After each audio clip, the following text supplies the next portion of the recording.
여러분 안녕하십니까? NWS 내외 방송 뉴스를 시작하겠습니다. 먼저 오늘의 주요 뉴스입니다.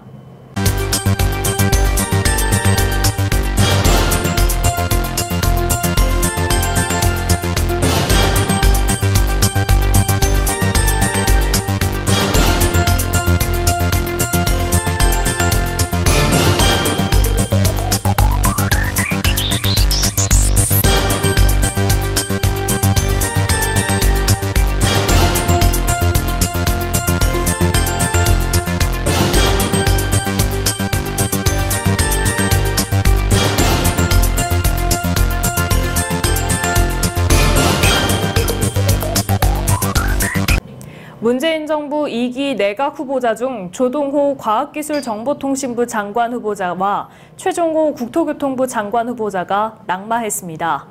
조동호 과기부 장관 후보자는 아들 군복무와 인턴 채용 특혜, 유학생인 아들을 보러 미국에 외유성 출장을 갔다는 의혹도 제기됐습니다. 여기다 가짜 학술단체가 연 해외학회에 다녀온 사실이 청문회 이후 추가로 밝혀진 게 결정타였습니다. 최종호 국토교통부 장관 후보자는 부동산 투기 의혹이 발목을 잡았습니다. 경기도 분당과 서울 강남, 세종시의 3주택으로 시세 차익을 얻는 데다 지명 직전 아파트 한 채를 딸 부부에게 편법 증여했다는 의혹에 자진 사퇴했습니다.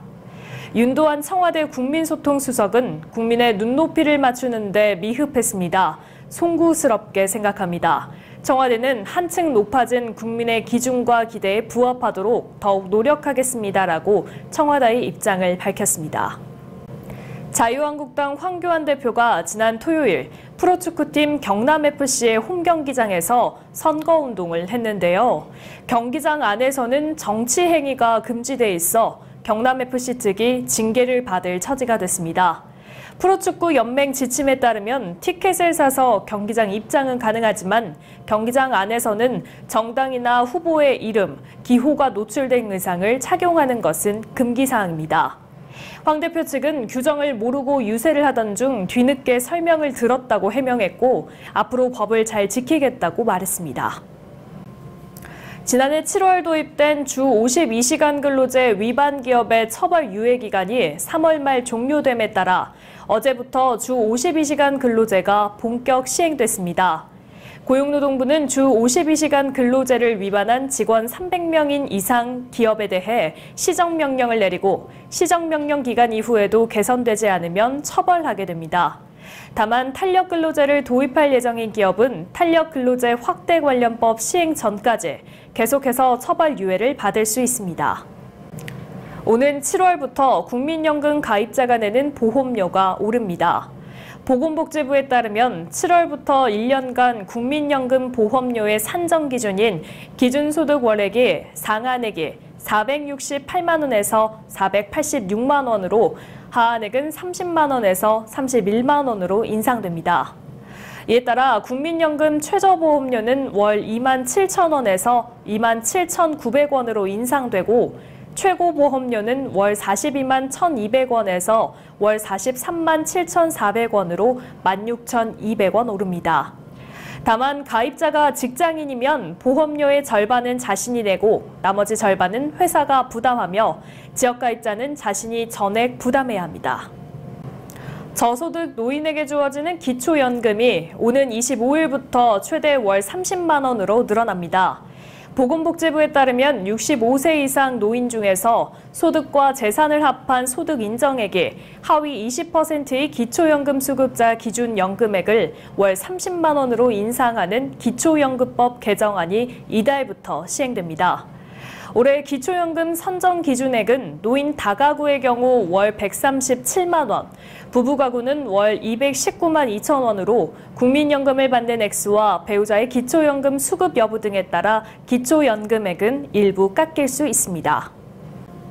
스페인 주재 북한 대사관에 침입해 확보한 정보를 미국 연방수사국 FBI와 공유했다는 반북단체 자유조선의 주장과 관련해 미 MBC 방송이 소식통을 인용해 FBI가 정보를 입수한 게 맞다고 보도했습니다. MBC는 그러면서 전직 정보당국자를 이용해 보안에 철저한 북한 정권의 특성을 고려하면 북한 대사관에서 확보된 자료는 꽤 중요한 것일 수 있다고 덧붙였습니다. 앞서 북한은 현지 시간 지난달 31일 대사관 습격 사건이 발생한 지 한 달여 만에 공식 반응을 내고 FBI 연루서를 거론하며 수사 정황을 주시하고 있다고 밝혀 북미 협상 재개 과정에서 변수가 될지 주목됩니다. 수출이 반도체와 중국 영향으로 넉 달 연속 하락했습니다. 산업통상자원부는 지난달 3월 수출이 전년 동기 대비 8.2% 감소한 471억 1천만 달러를 기록했다고 밝혔습니다. 산업부는 반도체 가격 하락과 중국 경기 둔화가 지속된 점, 조업일이 하루 감소한 점과 기저효과 등의 영향으로 수출이 하락했다고 설명했습니다. 수출은 지난해 12월 마이너스 1.7%로 떨어진 이후 올해 1월 마이너스 6.2%, 2월 마이너스 11.4%를 기록했습니다. 수입은 전년 대비 6.7% 감소한 418억 9천만 달러를 기록했고 무역 수치는 52억 2천만 달러로 86개월 연속 흑자를 유지했습니다. 지난 2007년 백제왕실 사찰인 왕흥사지에서 발견된 국내에서 가장 오래된 사리공예품이 국보로 승격됩니다. 문화재청은 백제왕실의 공예품으로 역사적, 예술적 가치와 희소성이 있는 보물 제1767호 부여왕흥사지 사리기를 국보로 지정 예고했다고 밝혔습니다. 왕흥사지 사리기는 금제사리병과 은제사리호, 청동제사리 합 3결합으로 이루어져 있는데 사리 앞 겉면에 정유년 2월, 15일 백제, 왕창위망 자위찰본사, 리이매장시, 신화 위삼이라는 명문이 새겨져 있습니다. 명문은 백제왕 창이 죽은 왕자를 위해 절을 세우는데 이매였던 사리가 장례 지낼 때 신의 조화로 삼매가 됐다는 뜻으로 사리기가 위덕왕이 죽은 왕자의 명복을 빌고자 발원한 왕실 공예품임을 확인됩니다. 메이저리그 피츠버그의 강정호 선수가 올 시즌 첫 2루타를 기록했습니다. 강정호는 신시내티와 원정 경기에서 6번 타자 3루수로 선발 출전해 5대0으로 앞선 9회 초 자레드 휴스를 상대로 좌익선상 2루타를 쳐 4타수 1안타 1볼넷을 기록했습니다. 개막전에 이어 2경기 연속 안타를 친 강정호의 시즌 타율은 2할 8푼 6리입니다. 지난 26일 남양주시는 안중근 의사 순국일을 맞아 고종과 순종 황제가 묻혀있는 흥유릉 앞에서 금곡 100년, 미래 100년 도시재생 행사를 개최했습니다.